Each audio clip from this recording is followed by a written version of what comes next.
Hey guys, here we are going into round 6. So far, Canelo, although a fun fighter to watch, flashy.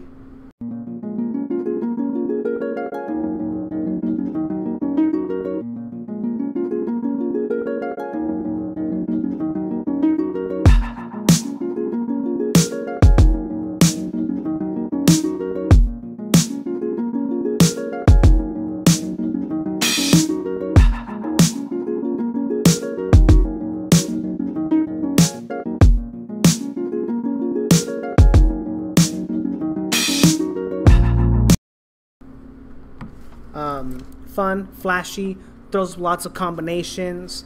He doesn't set up his punches in the most effective ways. He doesn't control the center of the distance between them. He doesn't make Liam Smith work his way in. He doesn't make Liam Smith make mistakes to throw his offense.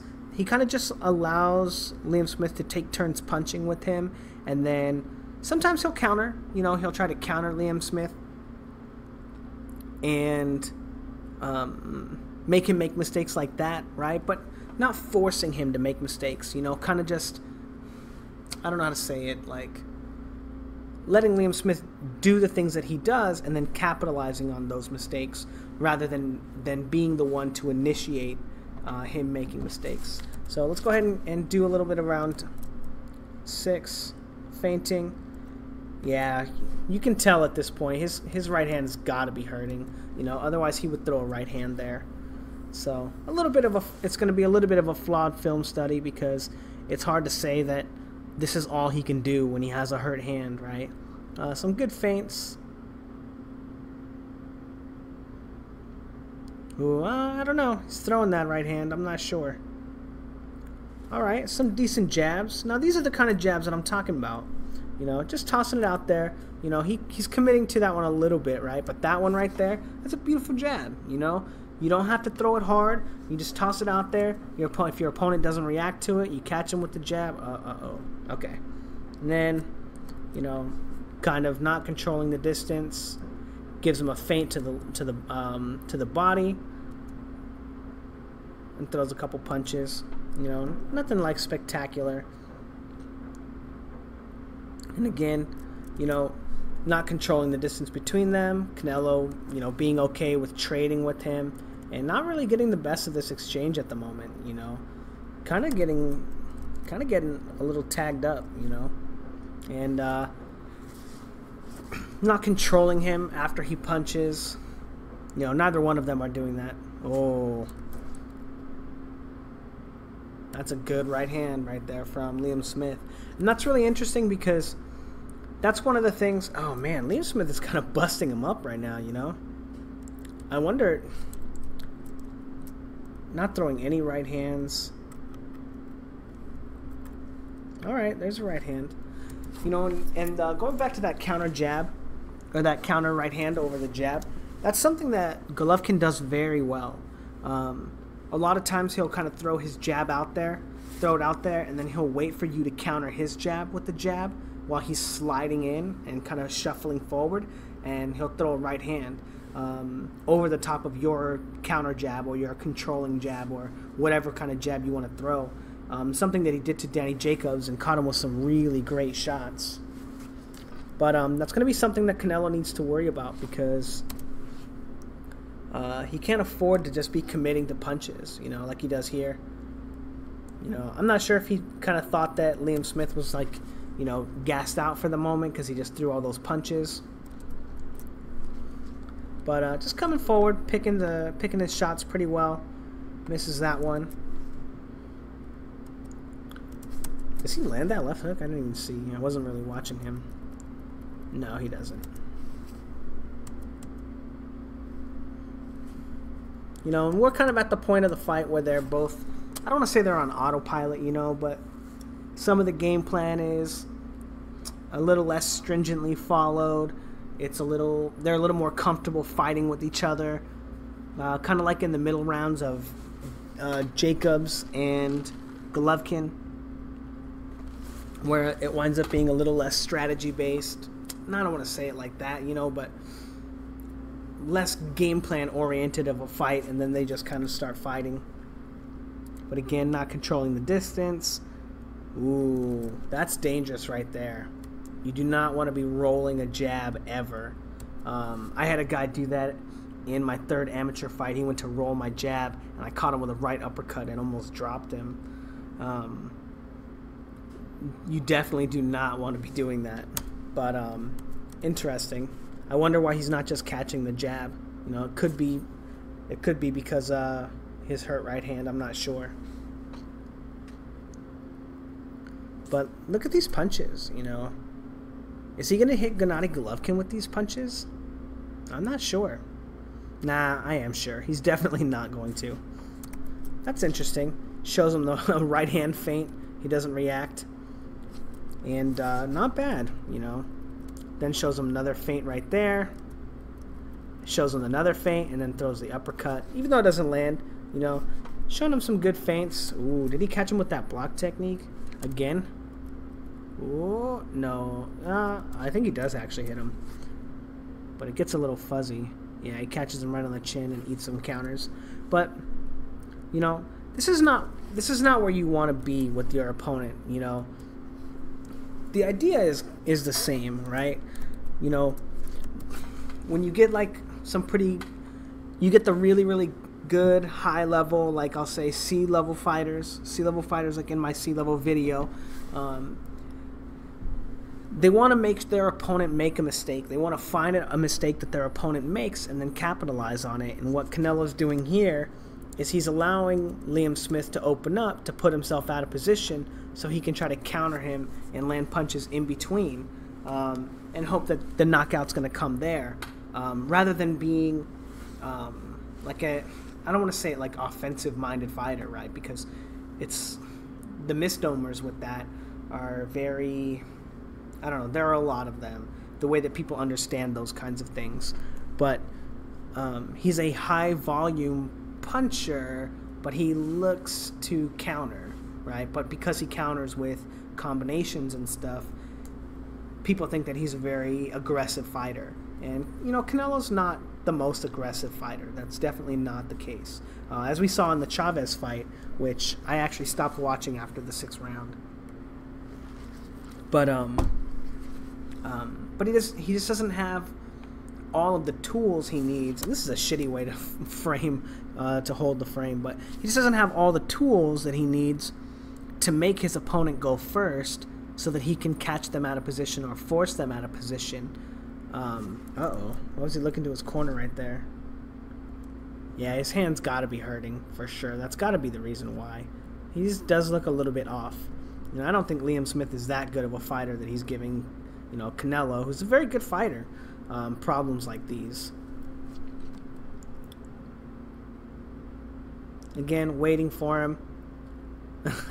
Liam Smith, you know, Liam Smith knows that he's waiting, gives him a lot of feints, does a lot of good things, controls him with the right hand with the left hand after landing the jab, or after landing the right hand, you know, and he's able to stop him from taking any punches. You know, really good stuff from Liam Smith. Let's just watch that exchange again. Probing.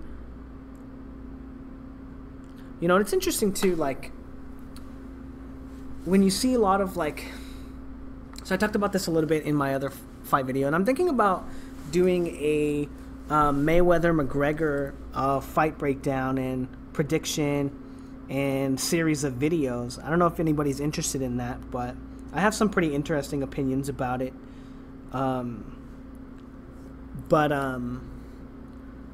When you have, so when a right-handed fighter fights a southpaw, right, everybody knows the most dominant position is lead foot dominance, right? Everyone talks about it. When I was doing a lot of breakdowns on southpaws, I got a lot of comments about people like talking shit because of everything that I was saying about the Errol Spence and Kell Brook stuff and how important it is.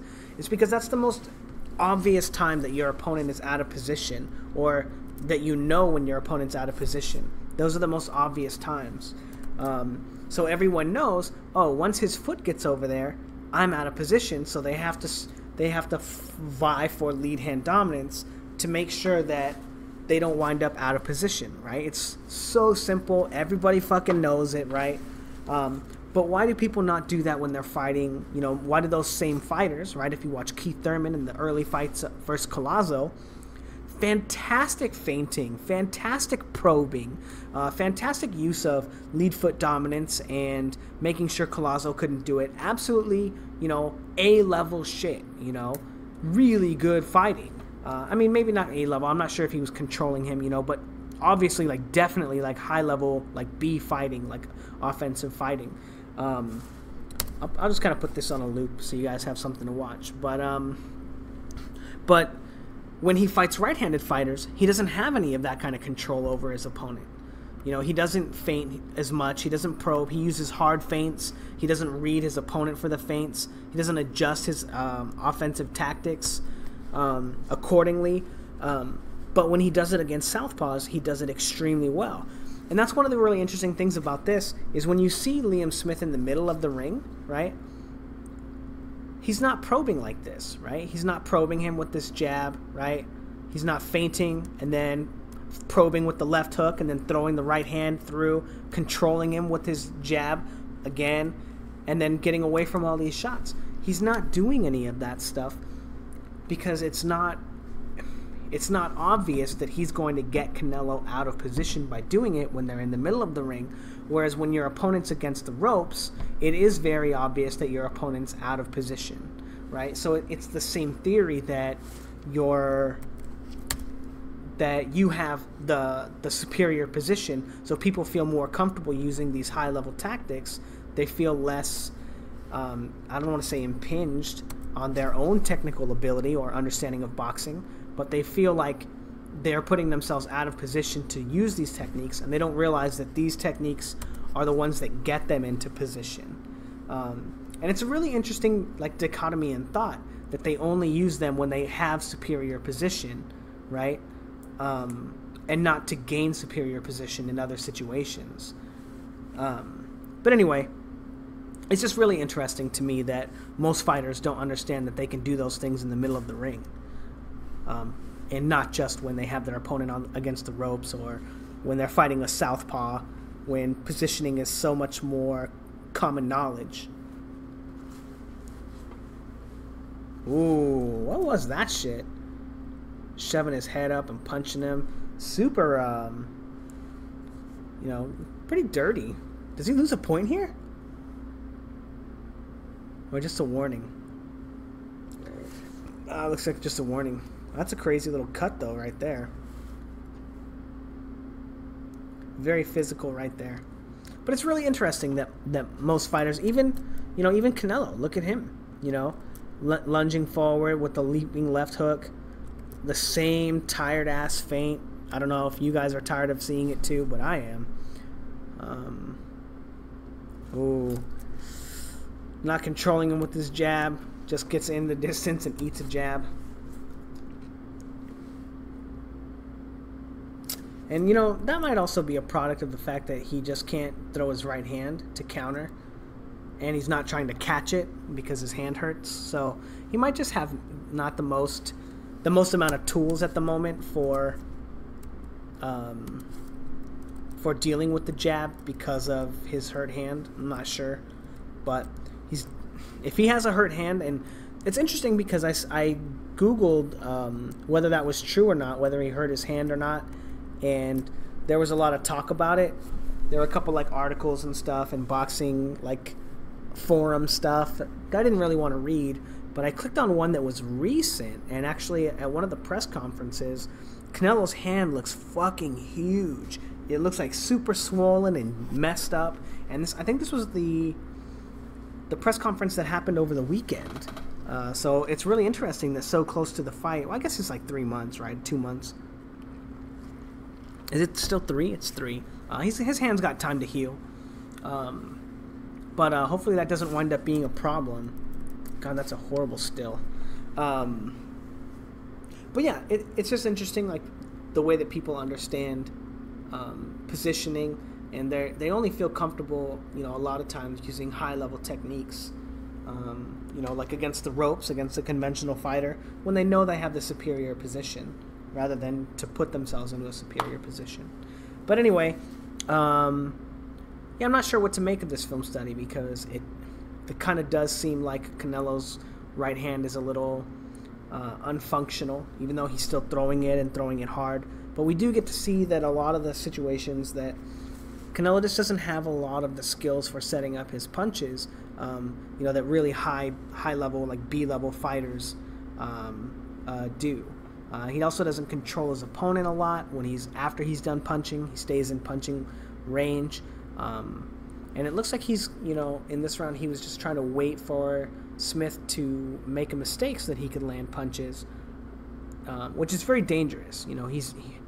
He cannot do that with Gennady Golovkin at all, because Gennady Golovkin knows how to get you out of position so he can land a good shot. Anyway, that's it for the 6th round. We'll be moving on to the 7th in just a moment. Thanks, guys.